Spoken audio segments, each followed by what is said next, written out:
Dear friends, പുതിയൊരു വീഡിയോയിലേക്ക് എല്ലാവർക്കും സ്വാഗതം. ഇതേ ഒരു പാക്കറ്റ് പിടിച്ചുകൊണ്ടാണ് ഞാൻ നിൽക്കുന്നത്. ഒരു അൺബോക്സിങ് വീഡിയോ ആണ്. ഇപ്പോൾ ഒരു സൗന്ദര്യ വർത്തക സാധനം നമുക്ക് അൺബോക്സ് ചെയ്യാം. ഇത് പർപ്പിളിൻ്റെ ഒരു ഫേഷ്യൽ കിറ്റാണ്. വീഡിയോ ലെങ്തി ആകാതിരിക്കാൻ വേണ്ടി ഞാൻ ശകലം പൊട്ടിച്ച് വെച്ചു, അതുകൊണ്ട് എളുപ്പം എടുക്കാൻ പറ്റി. അത് ആർട്സ് ഗുഡ്നസ് എന്ന കമ്പനിയുടെ gold glow facial kit with saffron, കുങ്കുമപ്പൂ ഒക്കെ അടങ്ങിയ ഒരു ഫേഷ്യൽ കിറ്റാണ്. വില തുച്ഛം ഗുണം മെച്ചമെന്നാണ് ഇവർ പറയുന്നത്. നമ്മളൊരു ബ്യൂട്ടി പാർലറിൽ പോയി ഫേഷ്യൽ ചെയ്യണമെങ്കിൽ നല്ലൊരു ഫേഷ്യലിന്, അതായത് മീഡിയം എങ്കിലും ചെയ്യണമെങ്കിൽ 1500 രൂപയൊക്കെ ആകും. അപ്പോൾ പിന്നെ നമുക്ക് 1500 രൂപ ഉണ്ടെങ്കിൽ എനിക്ക് വേറെ എങ്ങോട്ടേലും ഡീസൽ അടിച്ച് എങ്ങോട്ടേലും യാത്ര ചെയ്യാൻ പറ്റും. എനിക്കൊരു ചെറിയ യാത്ര പോകാൻ പറ്റും. പിന്നെ അത് വേണ്ടത് ഞാൻ വിചാരിച്ചതായാലും നമ്മൾ സാധാരണ വീട്ടിൽ എന്തെങ്കിലുമൊക്കെ ഹോം റെമഡീസ് ചെയ്യാറുണ്ട്, നമ്മുടെ മുഖത്തിനും അതുപോലെ നമ്മുടെ സ്കിന്നിനുമെല്ലാം. ഹോം റെമഡീസ് ആയിട്ടുള്ള തൈര്, അതുപോലെ കടലമാവ്, പിന്നെ നമുക്ക് ഒരുമാതിരിപ്പെട്ട എല്ലാ സാധനങ്ങളും കാപ്പിപ്പൊടി മിക്സ് ചെയ്ത് തൈരും അതും ഇതുമൊക്കെ നമ്മുടെ മുഖത്ത് പുരട്ടാം. മിക്കവാറും സാധനങ്ങളെല്ലാം നമ്മുടെ അടുക്കളയിൽ തന്നെ ഉണ്ട്. ആവശ്യമുള്ള എല്ലാം ചകിരിച്ചടിച്ച് എടുത്ത് തേനായാൽ തേനുണ്ടാവും. പിന്നെ പോലെ ആലം എന്ന് പറഞ്ഞൊരു സാധനമുണ്ട്. പണ്ടൊക്കെ കിണറൊക്കെ ശുദ്ധീകരിക്കാനായിട്ട് ആളുകൾ പഴമക്കാരൊക്കെ ഉപയോഗിച്ചുകൊണ്ടിരുന്ന കലക്കവെള്ളം എല്ലാം തെളിയാൻ വേണ്ടി. അപ്പോൾ ഈ സാധനം ആലം വാങ്ങിച്ച് വെളുത്ത ഒരു പിന്നെ കല്ല് പോലെ ഇരിക്കുന്ന ഒരു സാധനം, ഉപ്പുകല്ല് പോലെ, അത് ഞാൻ വാങ്ങിച്ച് വെച്ചിട്ടുണ്ട്. അത് ഈ മുഖത്തൊക്കെ കുറച്ച് സണ്ടാനും, പിന്നെ എനിക്ക് കുറച്ച് അടുത്ത കാലത്തായിട്ട് എനിക്കെന്നാൽ ഇതുവരെയും എൻ്റെ ഈ പ്രായം വരെയും ഇവിടെ ഒന്നും കറുപ്പില്ലായിരുന്നു. പിന്നെ കൂടുതലായിട്ട് യാത്രയൊക്കെ ചെയ്യുമ്പോഴും പിന്നെ വെയിൽ കൊള്ളുന്നതുകൊണ്ടൊക്കെ അത്രയ്ക്കൊന്നും ശ്രദ്ധിക്കാഞ്ഞിട്ടായിരിക്കും ഇവിടെ ഇച്ചിരി കറുപ്പ് വരാൻ തുടങ്ങി. പല കാരണങ്ങളും കൊണ്ടേ വരാം. നമ്മുടെ ശരീരത്തിൻ്റെ പല വീക്ക്നെസ് ആകുമ്പോഴും ഒക്കെ നമുക്ക് ശരീരം ക്ഷീണിക്കുമ്പോഴും വെയിൽ കൊള്ളുമ്പോഴും പിന്നെ പോഷകാഹാരങ്ങൾ കുറയുകയാണെങ്കിലും ഒക്കെ നമുക്ക് വെള്ളം കുടിക്കുന്ന കുറയുകയാണെങ്കിലും ഒക്കെ നമുക്ക് ഈ കറുപ്പ് വരാം. അപ്പോൾ ഇച്ചിരി കറുപ്പ് വരാൻ തുടങ്ങി. അപ്പോൾ ഞാൻ മുഖത്ത് കറുപ്പ് വരുന്നത് എനിക്ക് അത്ര ഇഷ്ടമുള്ള കാര്യമല്ല, എല്ലാവരെയും പോലെ. അപ്പോൾ ഞാൻ അതിനുള്ള പല റെമഡീസും നോക്കി. അത് തൈര്, മിക്കവാറും തൈര് പുരട്ടും, പിന്നെ തൈരും കടലമാവും കൂടെ മിക്സ് ചെയ്ത് പുരട്ടും, പിന്നെ തേൻ പുരട്ടും, പിന്നെ രക്തചന്ദനമൊക്കെ മേടിച്ച് വെച്ചിട്ടുണ്ട്. പക്ഷേ അതിനൊക്കെ ഒത്തിരി സമയം എടുക്കുന്നതുകൊണ്ട് അതിന് അധികം മെനക്കെടാറില്ല. പിന്നെ മുൾട്ടാണി മിട്ടി, ഈ ആല വാങ്ങിച്ച് മിക്സിക്കകത്തിട്ട് പൊടിച്ച് മുൾട്ടാണി മിട്ടി വാങ്ങിച്ച് വെച്ചിട്ടുണ്ട്. അതിനകത്ത് കുഴച്ച് ഇങ്ങനെ പുരട്ടാൻ തുടങ്ങി. ആലം പുരട്ടിയ പിന്നാണെന്ന് തോന്നുന്നു. അപ്പോൾ ഞാൻ ഈയിടെ ശ്രദ്ധിച്ചു എന്തെങ്കിലും ചേഞ്ച് ഉണ്ടോ എന്ന് നോക്കണമല്ലോ. നമ്മളെന്നും ഇത് പുരട്ടുന്നുണ്ട്. അപ്പോൾ നോക്കിയപ്പോൾ ഇവിടെയൊക്കെ ഇച്ചിരി കറുപ്പ് മാറി വെളുക്കാൻ തുടങ്ങി. അപ്പോൾ എനിക്ക് മനസ്സിലായി ആലമായിരിക്കും കൂടുതൽ പ്രയോജനപ്പെട്ടെന്ന് തോന്നുന്നു. തൈര് നല്ലൊരു ക്ലെൻസറാണ്, നമ്മുടെ സ്കിന്നിന് നല്ല സ്മൂത്ത്നെസ് കിട്ടുകയും ചെയ്യും. മുഖത്ത് ഒരുപാട് പരീക്ഷണത്തിന് പോകാതിരിക്കാൻ നല്ലത്.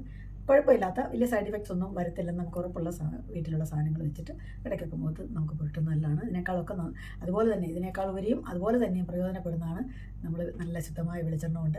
അത് നമ്മൾ ഉരുക്ക് വെളിച്ചെണ്ണയാണെങ്കിൽ ഏറ്റവും ബെസ്റ്റ്. നമ്മൾ കയ്യിൽ നല്ലോണം മുഖം മസാജ് ചെയ്യുന്നത്, മുഖം നല്ല ശരീരാസകലയാണ് വെച്ച് കുളിക്കുന്നത്. ശരീര സൗന്ദര്യം നിലനിർത്തുന്നതിനും ആരോഗ്യം നിലനിർത്തുന്നതിനും സ്കിന്ന് നല്ല സ്മൂത്ത് ആകുന്നതിനും ഒക്കെ നല്ലത്. അപ്പോൾ എന്തായാലും നമുക്ക് വാങ്ങിച്ച പിന്നെ ഫേഷ്യൽ കിറ്റിൻ്റെ അൺബോക്സിങ്ങിലേക്ക് കിടക്കാം. അപ്പോൾ എല്ലാവർക്കും ഒരിക്കൽ കൂടി സ്വാഗതം. അപ്പോൾ എൻ്റെ പുതിയ വീഡിയോ ഇതാണ്. Arts goodness Swiss love gold glow facial kit with saffron. അതെന്താ ഇതിനകത്ത് നോക്കാം. പറഞ്ഞ സമയമാണ് പറയാൻ തുടങ്ങിയാൽ പിന്നെ ഒരു നൃത്തം കാണത്തില്ല. അതാണ് എൻ്റെ വീഡിയോയ്ക്കുള്ള ഒരു കുഴപ്പം. അതായത് നമുക്ക് 1, 2, 3, 4, 5 എന്ന് പറഞ്ഞിട്ട് ഒരു 5 പാക്കറ്റ് ഇവർ തന്നിട്ടുണ്ട്. 1, 2, 3, 4, 5 പാക്കറ്റ് തന്നിട്ടുണ്ട്. ഇത് നോക്കിയാട്ടെ, 5 എണ്ണം. ഈ 5 എണ്ണവും നമ്മുടെ ഫേഷ്യൽ ചെയ്യുന്നതിനുള്ള 5 സ്റ്റെപ്പിനുള്ള 5 ചെറിയ പാക്കറ്റുകളാണ്. അപ്പോൾ ഒന്നെന്താണെന്ന് നമുക്ക് നോക്കാം, പെട്ടെന്ന് പറഞ്ഞു പോകാം. അതായത് glow facial kit with saffron on damp face gently massage and cleanser for 3 to 5 minutes. അതായത് ഒരു 5 മിനിറ്റ് ക്ലെൻസ് ചെയ്യാൻ വേണ്ടി, അതായത് മുഖം വൃത്തിയാക്കാൻ വേണ്ടി ക്ലെൻസർ എന്ന നിലയ്ക്ക് ഉപയോഗിക്കാവുന്ന ഒരു പാക്കറ്റാണിത്. ഈ ഫേഷ്യൽ കിറ്റിൻ്റെ ഫസ്റ്റ് സ്റ്റെപ്പ് ഇതാണ്. സെക്കൻഡ് എന്ന് പറയുന്നത് സ്ക്രബ്ബറായിട്ട് ഉപയോഗിക്കുകയാണ്. Scrub over damp face for 3 to 5 minutes scrub ചെയ്യാൻ വേണ്ടി. അപ്പോൾ ക്ലെൻസർ ഉപയോഗിക്കുക, ദെൻ സ്ക്രബ്ബർ ഉപയോഗിക്കുക. അടുത്തത് മൂന്നാമത്തേത് ക്രീമാണ്. അതിനുശേഷം നമ്മൾ ക്രീം ഉപയോഗിച്ച് മുഖത്ത് നല്ലോണം അപ്വേർഡായിട്ടും സർക്കിളായിട്ടും, അത് മുഖം എപ്പോഴും മസാജ് ചെയ്യുമ്പോൾ അത് പിന്നെ അതിൻ്റെ പ്രാഥമികമായ കാര്യമാണ്, പ്രധാനമായിട്ട് ശ്രദ്ധിക്കേണ്ട കാര്യം തന്നെയാണ്. മുഖം തൊലി സാഗ് ചെയ്യാതിരിക്കാൻ വേണ്ടിയിട്ട് താഴോട്ട് കുറച്ചൊക്കെ എത്രയൊക്കെ ആയാലും എന്തൊക്കെ ശ്രമിച്ചാലും പ്രായത്തെ നമുക്ക് മറയ്ക്കുന്നതിന് ഒരു അതിരുണ്ട്. എന്നാലും നമ്മൾ ശരീരം നോക്കിയാൽ നമ്മുടെ ശരീരവും ആരോഗ്യമാണ് സൗന്ദര്യം എന്ന് പറയുന്നതും. ഹെൽത്ത് ഈസ് വെൽത്ത്, അതാണ് വെൽത്തും. അപ്പോൾ എന്നാലും മുഖം നമുക്ക് ഒരു പ്രധാന കാര്യം തന്നെയാണ്, അല്ലെന്ന് പറയാൻ പറ്റില്ല. അപ്പം സാഗ് ചെയ്യാതിരിക്കാനും മുകളിലോട്ടാണ് ഈ ക്ലെൻസർ ഇതിനകത്തുള്ള എല്ലാ സംഭവങ്ങളും ചെയ്യേണ്ടത്. അല്ല എല്ലാവർക്കും അറിയാം കാര്യങ്ങളൊക്കെ. അപ്പോൾ അത് അടുത്തൊരു സ്ക്രബ്ബറായിരുന്നു. അത് കഴിഞ്ഞ് ക്രീമായിരുന്നു. പിന്നെ 4 എന്താണെന്ന് നോക്കാം. 4 ജെൻ്റലി അപ്ലൈ ചെയ്യുക thin layer of mud mask. ഇതൊരു മഡ് മാസ്കാണ്, അതായത് മണ്ണ് കൊണ്ടുള്ള മാസ്ക്, ചള്ള മാസ്ക് എന്ന് വേണമെങ്കിൽ പറയാം. നമ്മുടെ അടുത്തൊക്കെ ഇഷ്ടംപോലെ മണ്ണുണ്ടാകും, മടിച്ചാലും എടുത്ത് ഇങ്ങനെ പരട്ടിയാലും മതിയായിരിക്കും. എന്തായാലും ഇത് മഡ് ഏതായാലും പാക്കറ്റിനകത്ത് മാസ്കായിട്ട് വന്നിട്ടുണ്ട്. അടുത്തത് 5-മത്തേത് SPF ലോഷനാണ്. നമ്മളിത് ഫേഷ്യലെല്ലാം കഴിഞ്ഞിട്ട് പിന്നെ നമ്മൾ സാധാരണ ബ്യൂട്ടി പാർലറിൽ ചെയ്യുന്ന പോലെ ക്രീം അല്പം മുഖത്ത് പുരട്ടി റെസ്റ്റ് ചെയ്യാൻ വിടുക. അപ്പോൾ ഇങ്ങനെയുള്ള 5 പാക്കറ്റുകളാണ് ഇവർ നമുക്ക് 199 രൂപയും പിന്നെ 40 രൂപ ഡെലിവറി ചാർജ്. അതാണ് ഭയങ്കരം. 199 രൂപയുടെ സാധനത്തിന് 40 രൂപ ഡെലിവറി ചാർജ്. അപ്പോൾ 1 2 വരുന്നതേ ഉള്ളൂ. 2 3 4 5 അങ്ങനെ 5 പാക്കറ്റുകൾ ഒരു ഫേഷ്യൽ കിറ്റായിട്ട് നമുക്ക് ഈ പർപ്പിളാണ് തയ്ച്ചു തന്നിരിക്കുന്നത്. പർപ്പിളിനോട് ഞാൻ റിപ്പബ്ലിക് ഡേ ഓഫറായിരുന്നു 199 രൂപ. പിന്നെ ഒരു gold brightening peel off mask, അത് പിന്നീട് നമുക്ക് എപ്പോഴെങ്കിലും പീൽ ഓഫ് മാസ്ക് ആയിട്ട് ഇത് മാസ്ക് ഒക്കെ വെച്ചിട്ട് പിന്നെ അതിങ്ങനെ ഊരിയം കളഞ്ഞ് വെച്ചാൽ മതി, പീൽ ചെയ്താൽ മതി. പീൽ ഓഫ് മാസ്ക് ആണ്. അപ്പോൾ അത് ഫ്രീ ആയിട്ട് പർപ്പിളിനോട് എന്തെങ്കിലും വാങ്ങിച്ചാൽ അവരെന്തെങ്കിലും ഒരു ചെറിയ ഗിഫ്റ്റ് കൂടെ തരും. അത് നമുക്കൊരു സന്തോഷമാണ്. അപ്പോൾ അങ്ങനെ 243 രൂപയാണ് ഞാനിതിനു വേണ്ടി അടച്ചപ്പോൾ ഇതുപോലെ ഒരു നല്ല പാക്കറ്റിൽ ആർട്സ് ഗുഡ്നസിൻ്റെ സ്വിസ് ലവ് എന്ന് പറഞ്ഞൊരു ഗോൾഡ് ഗ്ലോ ഫേഷ്യൽ കിറ്റ് വിത്ത് സഫ്രോണാണ് നമുക്ക് അവരെ അയച്ചു തന്നിരിക്കുന്നത്. ഇത് ഞാൻ നാളെ ഒന്ന് ഫേഷ്യൽ ചെയ്ത് നാളെ കാണിക്കാം. ആ സാഹസം കൂടെ കാണിച്ചിട്ട് അതിൻ്റെ ഗുണനിലവാരമൊക്കെ പറയേണ്ടതായിരിക്കും. അപ്പോൾ ഇന്നത്തെ വീഡിയോ ഇത്രയേ ഉള്ളൂ. അപ്പോൾ എല്ലാവർക്കും വീഡിയോ ഇഷ്ടപ്പെട്ടെന്ന് കരുതിയിട്ട് ഇഷ്ടപ്പെട്ടാൽ ലൈക്ക് ചെയ്യാനും ഷെയർ ചെയ്യാനും മറക്കരുത്. അത് ഞാനിങ്ങനെ പറയുന്നതേ ഉള്ളൂ, ഒരു പ്രയോജനമില്ല. ആരും അങ്ങനെ ചെയ്യാറില്ല. കാണുന്നവർ തന്നെ വലിയ ഉപകാരം.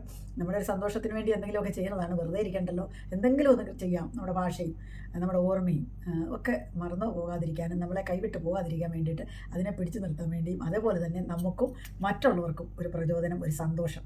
യാത്ര ചെയ്യുമ്പോഴും അതാണ് നമുക്ക് കിട്ടുന്നത്, ഒരു സന്തോഷം. എല്ലാവർക്കും പ്രചോദനമാകട്ടെ. ഏത് പ്രായക്കാർക്കും എന്തെങ്കിലുമൊക്കെ ചെയ്തുകൊണ്ടിരുന്ന് ജീവിതം ഫ്രൂട്ട്ഫുള്ളാക്കാം, സന്തോഷകരമാക്കാം, ആക്റ്റീവാക്കാം. അതിനുവേണ്ടിയുള്ള ഒരു ശ്രമം മാത്രമേ ഉള്ളൂ ഞാൻ ഈ വീഡിയോ കൊണ്ട് ഉദ്ദേശിക്കുന്നത്. യൂട്യൂബ് ചാനൽ തുടങ്ങിയത് തന്നെ അതിനാണ്. ഇപ്പോൾ അടുത്ത കാലത്താണ് എനിക്ക് നിർത്തണമെന്ന് വരെ തോന്നിയതാണ്. കാരണം എനിക്ക് യാത്ര ഇഷ്ടമാണ്, വളരെ ഇഷ്ടമാണ്. ഞാൻ യൂട്യൂബ് ചാനലിന് വേണ്ടി യാത്ര ചെയ്യുന്ന ആളല്ല, എനിക്കിഷ്ടമായിട്ട് ഞാൻ യാത്ര ചെയ്യുക. അപ്പോൾ ആ യാത്രകളുടെ വിവരങ്ങൾ, വിശദാംശങ്ങൾ, അതിൽ കിട്ടുന്ന അനുഭവങ്ങൾ ഒക്കെ മറ്റുള്ളവരുമായിട്ട് പങ്കുവെക്കുന്നുണ്ടേ ആൾക്കാർക്ക് ഒന്ന് പോകണം. വീടിന് വെളിയിൽ പല സാഹചര്യങ്ങൾ അനുകൂലമായാൽ പോലും പോകാതിരിക്കുന്ന ആളുകൾക്കൊരു പ്രചോദനമാവട്ടെ, സന്തോഷകരമാവട്ടെ. മറ്റാളുകളെ കാണാനും വീടിന് വെളിയിലെ ആകാശവും ഭൂമിയും ലോകവും ഒക്കെ ഒന്ന് കാണാനും ആളുകളുമായിട്ട് മിങ്കിൾ ചെയ്യാനും സന്തോഷങ്ങൾ പങ്കുവെക്കാനും അങ്ങനെ സന്തോഷിക്കുവാനും ഒക്കെയുള്ള ഒരു അനുഭവ സമ്പത്തുണ്ടാവട്ടെ. അതിനുള്ള ഒരു ഇൻസ്പിറേഷൻ ആവട്ടെ. ജീവിതം എപ്പോഴും എന്തെങ്കിലും ചെയ്തുകൊണ്ടായി ആക്റ്റീവായിട്ടിരിക്കട്ടെ എന്ന് വിചാരിച്ചിട്ടാണ് ഞാനിത് നിങ്ങളുമായിട്ട് പങ്കുവെക്കുന്നത്. പക്ഷേ ആൾക്കാർക്ക് ഹൈ ഹൂയ് ബന്ധങ്ങളും അതുപോലെ നിമിഷങ്ങൾ കൊണ്ട് എന്തെങ്കിലും പെട്ടെന്ന് അവരുടെ ഉള്ളിലേക്ക് കയറുന്ന, അവർക്ക് ചിരിക്കാൻ പറ്റുന്ന, അത് ഏത് തരമാണെന്ന് എനിക്കറിയത്തില്ല, അങ്ങനെയൊക്കെയുള്ള ചെയ്യുന്നതാണ് ആളുകൾക്ക് ഇഷ്ടം. അതുകൊണ്ടായിരിക്കും എൻ്റെ വീഡിയോകളൊന്നും ഈ കഴിഞ്ഞിടെ ഞാൻ ഹിമാലയം എല്ലാം ഞാൻ കയറി ഇറങ്ങി ഒരുപാട് കഷ്ടപ്പെട്ടു. ഞാൻ എൻജോയ് ചെയ്തു, എനിക്ക് സാറ്റിസ്ഫാക്ഷനുമായി. ഞാൻ വിചാരിച്ചു മറ്റുള്ളവർക്കും അങ്ങോട്ടൊക്കെ പോകാനും ഇതുപോലെയുള്ള സ്ഥലങ്ങളും പ്രദേശങ്ങളും ആളുകളും ജീവിത രീതികളും എല്ലാം നമ്മളിൽ നിന്ന് വ്യത്യസ്തമായ ഒരുപാട് കാര്യങ്ങൾ ഈ ലോകത്തുണ്ടല്ലോ, മറ്റുള്ളവരും കൂടെ അതൊക്കെ ഒന്ന് അറിയട്ടെ, അവർക്കൊരു പ്രചോദനമാകട്ടെ എന്ന് വിചാരിച്ചിട്ട് ഞാൻ ആ വീഡിയോകളെല്ലാം ചെയ്തു. പക്ഷേ അതിനൊക്കെ വളരെ തുച്ഛമായ കാണികളെ ഉണ്ടായിരുന്നുള്ളൂ. എന്താ കാരണമെന്ന് എനിക്കറിയില്ല. ഞാനിത് യാതൊരു എൻ്റെ ഈ യൂട്യൂബ് ചാനൽ ചെയ്ത് കുറച്ച് പണം ഉണ്ടാക്കി ഹൈടെക് ആവണം, ഈ ജീവിതം കൊണ്ട് ഞാൻ സാറ്റിസ്ഫൈഡ് ആണ്. അപ്പോൾ എനിക്ക് ഇതിന് മേലെ ഒരു ഉയർച്ച, സാമ്പത്തികമായ ഉയർച്ചയിൽ എനിക്ക് ആഗ്രഹമില്ല. എനിക്ക് ഉള്ളത് ഇതുപോലെ നിലനിന്ന് പോകണം, ഈശ്വരാനുഗ്രഹം കൊണ്ട് ഇതുപോലെയൊക്കെ ആരോഗ്യത്തോടെയും സന്തോഷത്തോടെയും ജീവിക്കണം എന്നുള്ള ആഗ്രഹമേ ഉള്ളൂ. അല്ലാതെ യൂട്യൂബ് ചാനൽ ചെയ്തിട്ട് അതിലൂടെ പണം ഉണ്ടാക്കി എന്തെങ്കിലും നേടണം അങ്ങനെയുള്ള ഒരു ആഗ്രഹത്തിലേ അല്ല ഞാനിത് തുടങ്ങിയത്. അപ്പോൾ എല്ലാവർക്കും ഒരു പ്രചോദനമാവട്ടെ, എനിക്കും പ്രചോദനം, എനിക്ക് സന്തോഷം, എനിക്കൊരു ഇൻസ്പിറേഷൻ, എന്തെങ്കിലും ചെയ്യണം എന്നുള്ള ഒരു ആശയപരമായ ഒരു സന്തോഷവും ആശയപരമായ ഒരു ഉന്നതിയും ആശയപരമായിട്ടുള്ള ചിന്തകളും ഒക്കെ എപ്പോഴും സജീവമായിട്ട് നിൽക്കാൻ വേണ്ടി മാത്രമാണ് ഞാൻ യൂട്യൂബ് ചാനൽ തുടങ്ങിയത്. അപ്പോൾ ഇടയ്ക്ക് നിർത്തട്ടെ എന്ന് വിചാരിച്ചതാണ്. കാരണം നമ്മൾ ചെയ്യുന്ന കാര്യങ്ങൾ ആരെങ്കിലും 10 പേര് കാണുമ്പോൾ മാത്രമേ നമുക്ക് സന്തോഷം കിട്ടത്തുള്ളൂ. അപ്പോൾ അതിൽ ഒരു കുറവ് വരുമ്പോൾ നമുക്ക് അതിനോട് മടുക്കും. പിന്നെ ഇനിയും ഒരു അംഗത്തിന് പുതിയൊരു പാത തിരഞ്ഞെടുത്ത് ഒരു അംഗം വെട്ടാനുള്ള ബാല്യമില്ലാത്തത് കൊണ്ട് ഇത് തന്നെ എൻ്റെ സന്തോഷത്തിനായിട്ട് തുടർന്ന് പോകാമെന്ന് വിചാരിക്കുന്നു. ആർക്കെങ്കിലും എവിടെയെങ്കിലും ഒരു സ്പാർക്ക് അതിൽ നിന്ന് ഒരു പ്രചോദനം കിട്ടുകയാണെങ്കിൽ കിട്ടട്ടെ. അപ്പോൾ എല്ലാവർക്കും ഒരിക്കൽ കൂടി നമസ്കാരം, വീണ്ടും കാണാം.